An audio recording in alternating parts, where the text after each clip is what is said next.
السلام علیکم ورحمۃ اللہ۔ ایک مرتبہ پھر آپ کو رحمان رمضان ٹرانسمیشن اور افطار عامر کے ساتھ شہر رمضان میں خوش آمدید کہتا ہوں۔ یہ تھا وہ سرپرائز ناظرین کرام، حضرت موسیٰ علیہ السلام کا قصہ اور اژدہا نہ ہو، یہ کیسے ہو سکتا ہے؟ ناظرین کرام، ہمارے انبیاء، حضرت موسیٰ علیہ السلام کا قصہ چل رہا ہے۔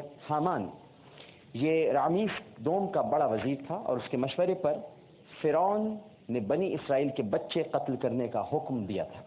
بنی اسرائیل کا تعلق حضرت یعقوب علیہ السلام سے تھا، کیونکہ اسرائیل حضرت یعقوب علیہ السلام کا لقب تھا، جس کے معنی اللہ کے سپاہی یا پہلوان کے ہیں۔ یہ لقب انہیں اللہ کی طرف سے عطا ہوا تھا، اور حضرت یعقوب علیہ السلام حضرت ابراہیم علیہ السلام کے چھوٹے بیٹے حضرت اسحاق علیہ السلام کے بیٹے تھے۔ حضرت یعقوب علیہ السلام کے بعد ان کے بیٹے حضرت یوسف علیہ السلام کو نبوت ملی، انہوں نے مصر میں اقتدار حاصل کر لیا۔ لہٰذا جب حضرت یعقوب علیہ السلام کی نسبت سے یہ قوم بنی اسرائیل کہلائی تو اس کو اللہ تعالیٰ نے بڑی عزت، شہرت، دولت اور طاقت سے نوازا۔ یہ دیکھیں آپ، ایک دن جب فرعون نیند سے بیدار ہوا تو حامان نے اسے بیتاب دیکھا، اور بیتاب دیکھنے کے بعد اس سے بیتابی کی وجہ پوچھی تو فرعون نے اسے اپنے خواب کے بارے میں بتایا جو اس نے رات کو دیکھا تھا۔ وہ جلد سے جلد اس کی تعبیر معلوم کرنا چاہتا تھا۔ اس نے حکم دیا کہ جلد از جلد کاہنوں کو بلایا جائے، اور وزیر حامان بھی حیران تھا کہ کاہنوں کو کیسے بلایا جائے، لیکن خواب کو ظاہر ہے کہ بادشاہ نے دیکھا تھا، اور جب بادشاہ خواب دیکھتا ہے تو پھر اس کی تعبیر بھی کاہنوں کو ہی بتانی ہوتی ہے۔ دن کا پہلا پہر گزرنے کے پہلے تمام کاہن دربار میں کانپتے کانپتے پہنچ گئے۔ فرعون بہت غصے میں تھا، اس کا خیال تھا کہ کاہنوں نے آنے میں بہت دیر کر دی، اس لیے وہ بہت غضبناک ہوا اور ہر کاروں پر بہت مظالم توڑے، جبکہ کاہنوں سے نرمی سے پیش آیا اور انہیں مخاطب کر کے کہا کہ میں نے رات ایک خواب دیکھا ہے کہ میں سرزمین جاشان میں بیٹھا ہوں، وہاں دو پودے اژدہے، میری طرف رخ مت کر۔ ناظرین آپ اس کی موومنٹ دیکھ رہے ہیں؟ اب آپ سوچئے کہ اس نے کیسے سامری کے تمام سانپوں کو کھا لیا ہوگا۔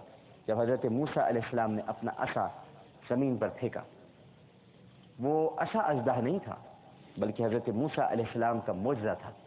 بہرحال اس نے خواب دیکھا کہ وہاں دو پودے زمین سے پھوٹے اور دیکھتے ہی دیکھتے قد آور درخت بن گئے، ان کی اونچائی میں مزید اضافہ ہوتا گیا، ان کی شاخیں آسمان کو چھونے لگیں اور ان کا سایہ ساری زمین پر چھا گیا۔ تمام کاہن بادشاہ کا خواب بڑے غور سے سنتے رہے۔ جب خواب ختم ہوا تو ان میں سے ایک بوڑھے شخص نے سوالی انداز میں کہا، جاشان یہ تو وہی جگہ ہے جہاں ہمارے خداوند یعنی فرعون کی پوجا کی جاتی ہے۔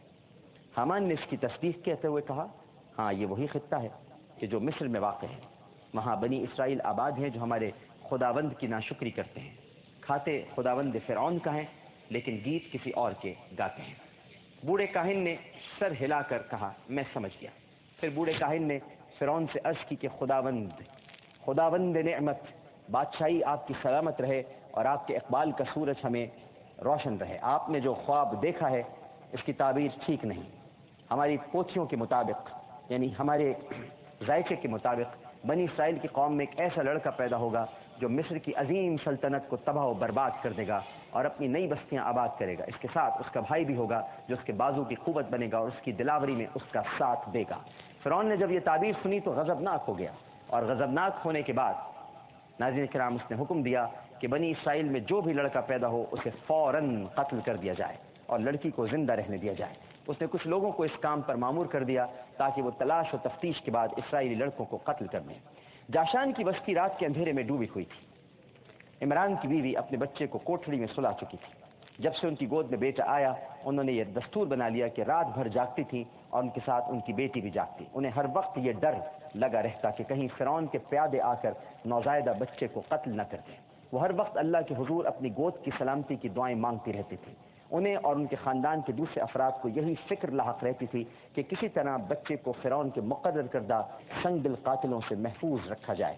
ایک رات وہ بچے کو گود میں لیے بیٹھی تھیں کہ ان کے ساتھ ان کی بیٹی بھی جاگ رہی تھی۔ راتوں کو جاگ جاگ کر ان کی نیند پوری نہیں ہوتی تھی، لہٰذا بیٹھے بیٹھے ان کی آنکھ لگ گئی، اور جب ان کی آنکھ لگی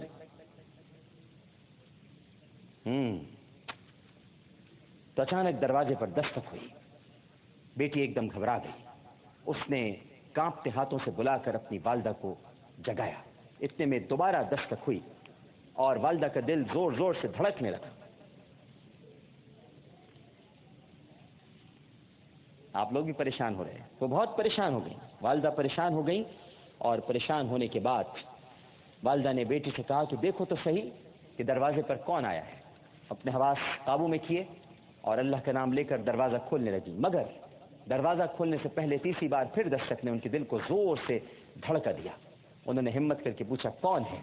جواب میں ایک عورت کی آواز سنائی دی کہ میں ہوں شفرا. شفرا, دروازہ کھولو, دروازہ کھولو, میں کچھ کہنے کے لیے آئی ہوں. ناظرین کرام, انہوں نے دروازہ کھولا اور شفرا اندر آئی. وہ بہت گھبرائی ہوئی تھی اور گھبرائی ہوئی دکھائی دے رہی تھی.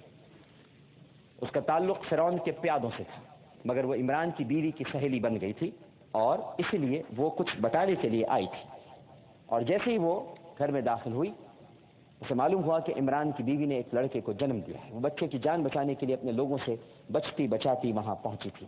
اس نے عمران کی بیوی کو بتایا کہ فرعون کے پیادوں کو بچے کے بارے میں معلوم ہو گیا ہے, ہو سکتا ہے وہ اس کی تلاش میں یہاں آئیں, تم راتوں رات بچے کو کہیں اور بھیج دو. اور یہ کہہ کر شفرا چلی گئی. ناظرین کرام, شفرا جا چکی ہے اور اب عمران کی بیوی نے اپنے بچے کا کوئی انتظام کرنا ہے. یہاں لیتے ہیں ہم ایک چھوٹا سا وقفہ, کیونکہ قصہ ابھی جاری ہے. اژدہا آ گیا ہے اور اس سے بھی بڑا اژدہا ناظرین کرام یہاں اس میں رکھا ہوا ہے.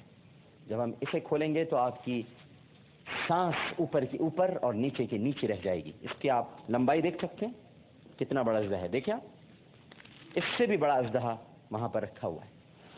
یہ دیکھیے آپ کتنا لمبا اژدہا ہے. یہ پورے 2 خرگوش کھاتا ہے اور اس کو کھلا پلا کے رکھا ہے. ابھی ہمارے ساتھ ہی رہے گا جب تک کہ حضرت موسیٰ علیہ السلام کا قصہ چل رہا ہے. ایک چھوٹا سا وقفہ لیتے ہیں, وقفے کے بعد دوبارہ حاضر ہوں گے. ہمیں یقین ہے کہ آپ سب لوگ ہمارے ساتھ ہی رہیں گے. السلام علیکم ورحمۃ اللہ.